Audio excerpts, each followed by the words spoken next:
अस्सलाम वालेकुम। Welcome to my channel Naveed Urdu voice centre. तमाम वीडियोस की अपडेट्स के लिए हमारे चैनल को सब्सक्राइब कीजिए। तो चलिए सुनते हैं आज की कहानी।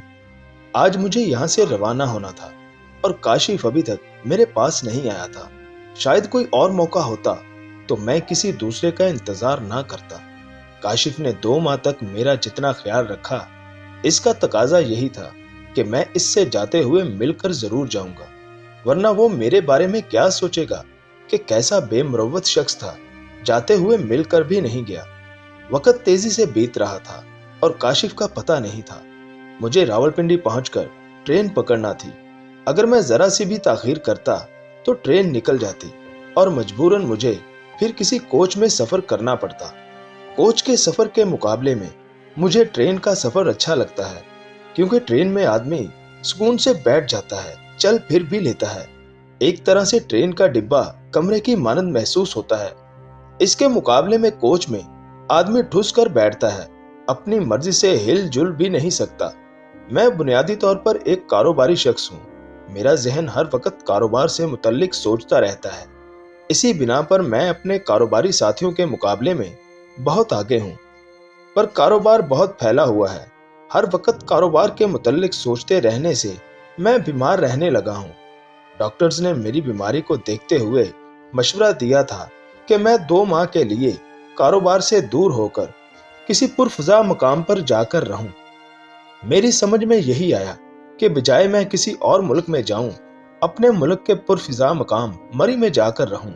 मैं होटल की बजाय किसी घर में रहना पसंद करता हूं। इत्तेफाक से एक छोटा बंगलानुमा घर मुझे मिल गया। मैं बहुत खुश हुआ कि इस बहाने मुझे घर का सा माहौल मिलेगा, कोई डिस्टर्ब भी नहीं करेगा। अपनी मर्जी से सोना और उठना।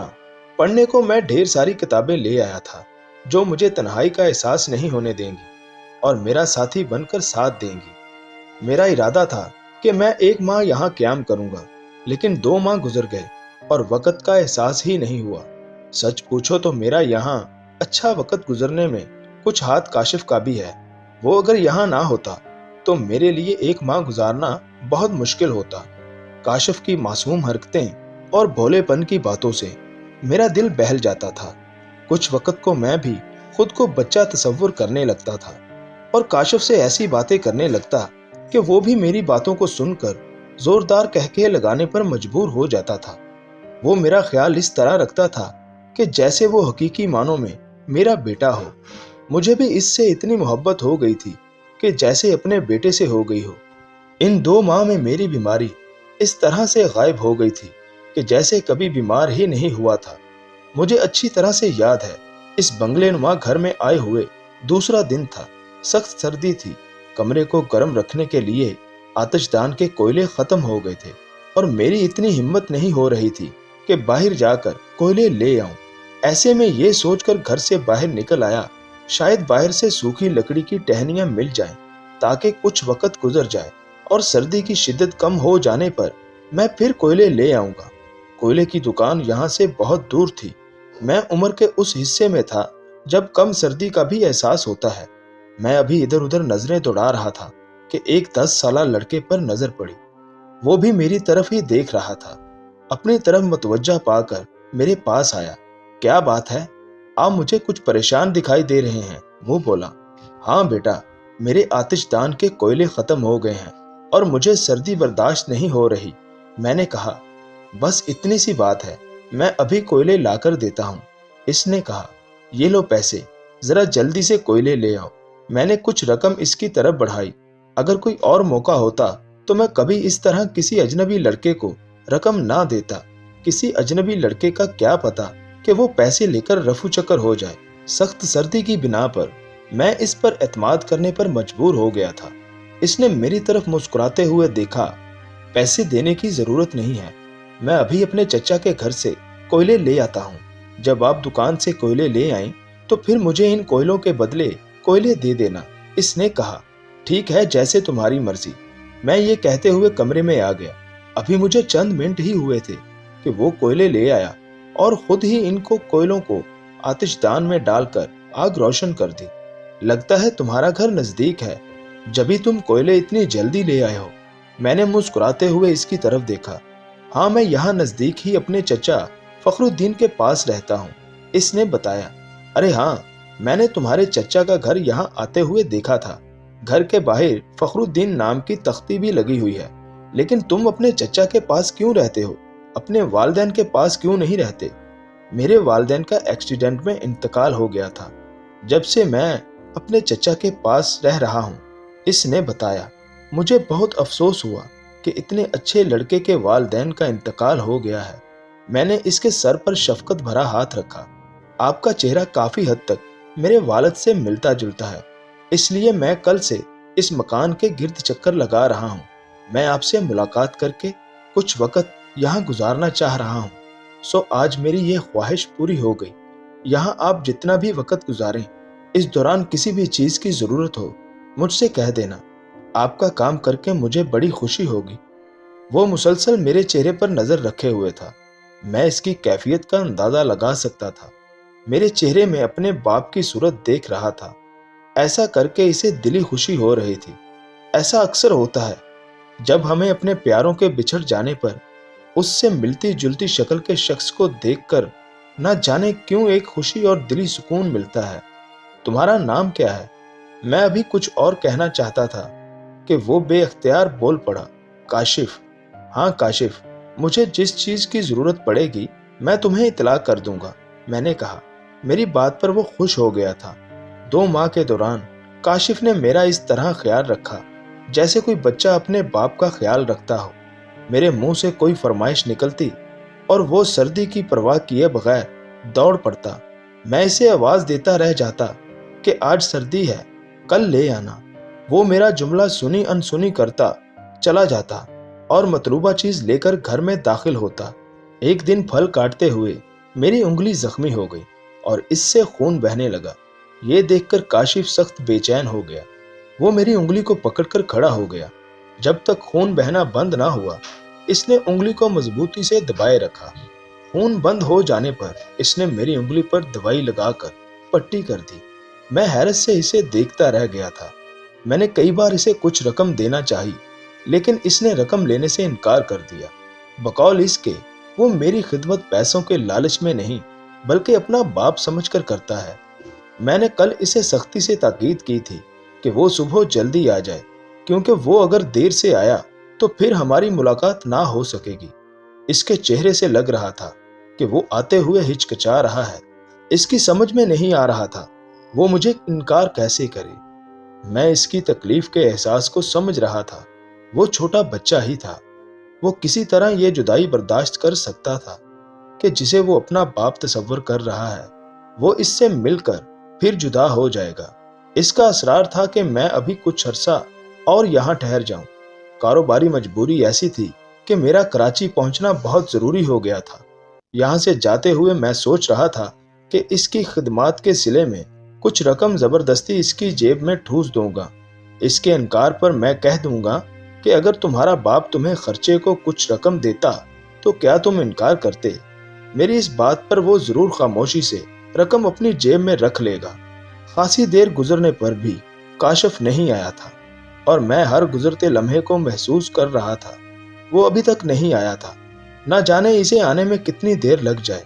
मुझे खुद ही इसके चचा के घर जाकर काशिफ से मिल लेना चाहिए। मैंने खुद कलामी की। मैं बेख्तियार कुर्सी से उठा और काशिफ के चचा फखरुद्दीन के घर की तरफ चल दिया। मैं अभी फखरुद्दीन के घर पहुंचा भी ना था कि एक दरख्त के पास मुझे काशिफ खड़ा नजर आया। मुझे बड़ी हैरत हुई कि कितनी बेफिक्री से वो इस जगह खड़ा है, जबकि इसे मेरे पास आने की बिल्कुल भी फिक्र नहीं है। काशिफ, मैंने इसको आवाज दी। मेरी आवाज पर वो चौंका और मेरी तरफ बेबसी से देखने लगा। इसकी आंखों में हसरत थी। इसके चेहरे पर छाई उदासी देखकर मेरा दिल भी कट कर रह गया था। मैं तेजी से इसकी तरफ बढ़ा। मैं इसे सीने से लगाकर इसका गम दूर कर देना चाहता था। मैं जब दरख्त के पास गया, वहां काशिफ का नामो निशान ना था। मैं इसकी मोहब्बत में इस कदर पागल हो गया था। वो वहां मौजूद ना था और मैं तसव्वुर में इसे वहां देखकर लपक कर दरख्त के पास पहुंचा था। मैं अपने सर को झटक कर आगे बढ़ गया। फखरुद्दीन के घर का दरवाजा अंदर से बंद था। मेरे दस्तक देने पर मेरी ही उम्र का एक शख्स बाहर आया। जी फरमाइए। इसने मुझे हैरत से देखा। मैं काशिफ से मिलने आया हूँ, मैंने कहा। क्या? वो हैरत से मुझे देखते हुए बोला। आप हैरान ना हो, मैं 2 माह से इधर एक घर में किराए पर रह रहा था। आज मैं वापस कराची जा रहा हूँ। इन 2 माह में काशिफ ने मेरी खिदमत की है, मेरी ज़रूरत का भरपूर ख्याल रखा है। मुझे ये अच्छा नहीं लगा कि इससे मिले बगैर चला जाऊं। हालांकि मैंने कल काशिफ को सख्ती से ताकीद की थी कि वो जल्दी आ जाए। मैंने बताया, अंदर आ जाए। इसने रास्ता छोड़ते हुए कहा। मैं कमरे में दाखिल हो गया। एक कुर्सी पर बिठाकर वो दूसरे कमरे में गया। जब वो दोबारा आया तो इसके हाथ में एक तस्वीर थी और दूसरे हाथ में अखबार दबा हुआ था। इसके पीछे पीछे एक खातून भी आ गई थी। वो भी मुझे हैरत से देख रही थी। मेरी समझ में नहीं आ रहा था कि वो अपने साथ खातून को क्यों ले आया है। ये तस्वीरें देखें। इसने काशिफ की तस्वीर मेरे हाथों में थमाते हुए कहा। ये तस्वीर काशिफ की है। वो 2 माह तक मेरे पास आता रहा है, फिर भला मैं कैसे इसे नहीं पहचान सकता। मैंने इनकी तरफ मुस्कुराते हुए देखा। क्या आपको यकीन है कि यही आपकी खिदमत करने आता रहा है? इस बार खातून ने कहा। हाँ भाई, यही आता रहा है। मुझे तुमसे झूठ बोलकर क्या मिलेगा? मैंने कहा। हम आपको झूठा नहीं कह रहे, बल्कि अपना शक दूर करना चाह रहे हैं। फखरुद्दीन ने कहा। क्या शक? मैंने हैरानगी से इन दोनों को देखा। काशिफ को अपने अब्बू अनाम इलाही से बहुत दिली लगाव था। जब अनाम और इसकी बीवी ज़ैनब का एक्सीडेंट में इंतकाल हुआ था तो कई दिन तक काशिफ को अपना होश नहीं रहा।